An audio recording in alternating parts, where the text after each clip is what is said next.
Hey everybody, Mike Dukes here. I am at the Kokomo Humane Society, and as you can see, we're in the great outdoors. I'm with Karen, I'm with Marissa. We're in the playpen. Now, I've been seeing a lot of posts on Facebook and on Instagram about these playgroups. What exactly does that entail, and how is this different from what you were doing in the past? Well, we were super fortunate to get a grant from the Animal Farm Foundation to have Dogs Playing for Life come here and actually show us how to facilitate playgroups with lots of dogs. And there is a technique. Don't try this at home without training.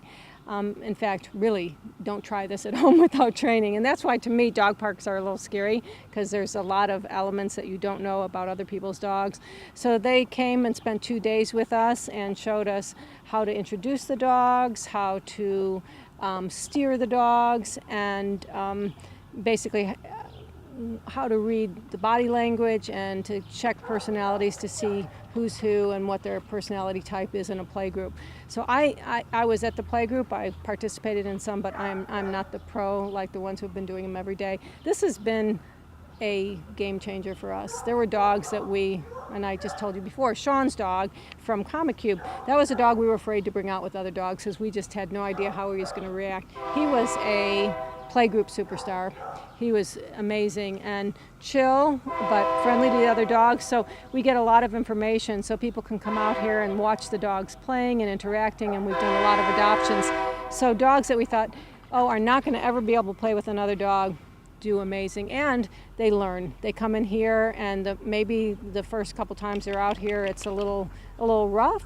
They get corrected. We've had to learn how to step back, and we don't interact with the dogs when they're doing the play group. We just observe and steer the dogs. So it's really been an exciting thing. It's changed everything, and we have these great pens, and was why we got these larger exercise pens from Shook Construction. Donated this, and this has made a world of difference. It came at a great time. So Marissa does this every day, so she can tell you maybe if you have any specific questions about, why we do this or why we do that, or how the dogs, they're running around. One of the questions you asked was why they have leashes on at first, so she can answer any of those questions. But this has just been amazing, and we're actually getting ready to send 2 staff members to a mentorship program for more dog training. So this is going to increase the adoptability of our dogs and ultimately raise adoptions.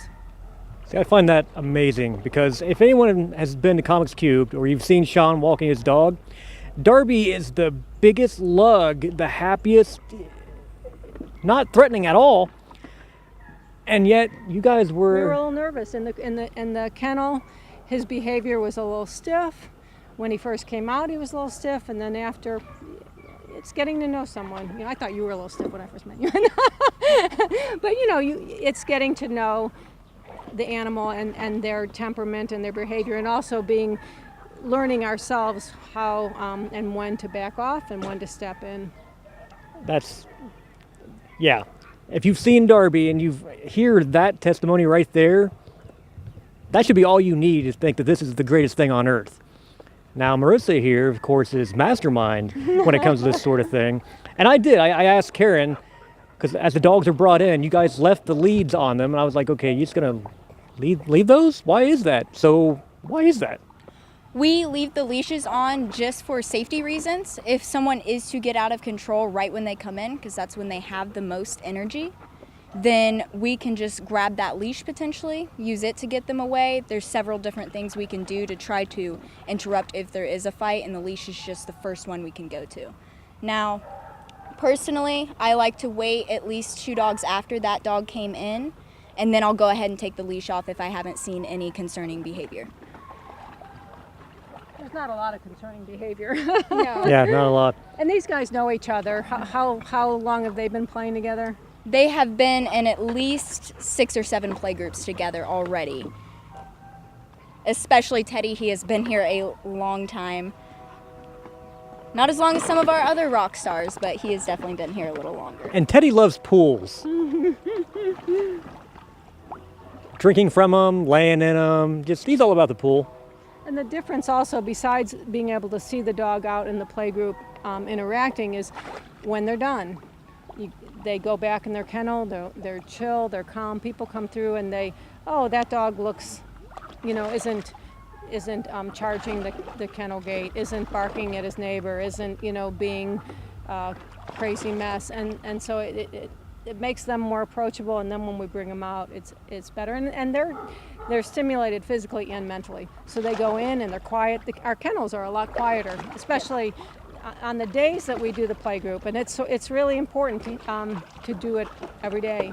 And so when we first finished the workshop, it was like the staff would say, "Can we go out and play?" And it's like, yeah, that's the point. So this was, I think it's good for the dogs, it's good for the staff, it's really good for everybody. So we were really fortunate to have this opportunity, and it's really changed things a lot here. Well, I mean, we have mentioned many times that what you see in those kennels is not necessarily representative of the actual personality, because it's like a child. If you lock a child in his room and he's not allowed to leave, yeah, he's going to be bouncing off the walls just full, brimming with energy. Dogs are the exact same way. Actually, a perfect example is a month ago, we did a Pet of the Week with Duke. Go back and look at the videos, the playgroup videos with Duke, and it's like, he was all over us, he was friendly, but it was like, oh, that's a lot of dog.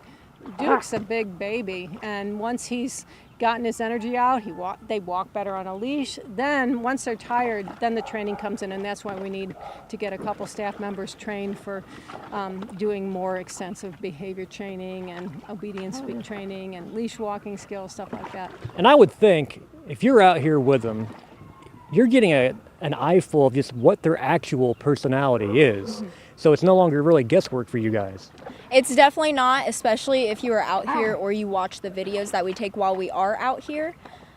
And we also update the profiles we have so that staff knows what is going on out here.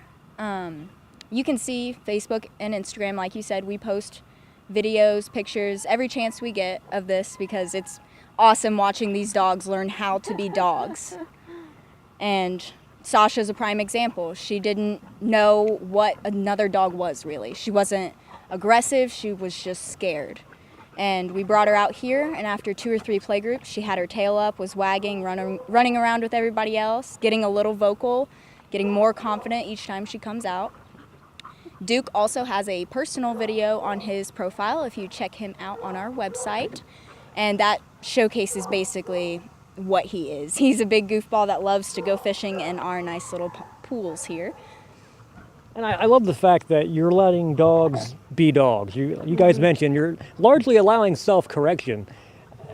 They can handle the packing order here. It's just you can't constantly be saying no, no, no. No, this is life-saving, really. And then a little plug for my staff and the shelter is that we got a grant. We had these fencing donated because the community had confidence in us. We got the grant for Dogs Playing for Life. We also have the grant that Marissa got to go to this mentorship program is through Pet Finder. So, and Animal Farm was the one who did the Dogs Playing for Life grant. So there's a lot of confidence. You have to show that you're making some changes. So when I hear people need to see what we're doing before they decide what we're doing, because there's a lot of change going on and a lot of positive change. Yeah, if you have not been to the Kokomo Humane Society in the last year, 2 years, you really owe it to yourself to come down here. I don't know what your memory may be or what scuttlebutt you may have heard from decades past. This place is wonderful. And these play groups, just being here and observing this, getting to see dogs be dogs, and they're having a ball while they're doing it. And if that doesn't put a smile on your face, I don't know what will. So you guys are doing a great job with this. As far as plugging things, is there anything this weekend? Well, we are working on a adoption event for kittens. We are so overloaded with cats. If you haven't seen our Facebook page, any cat that is previously altered is fee waived, free.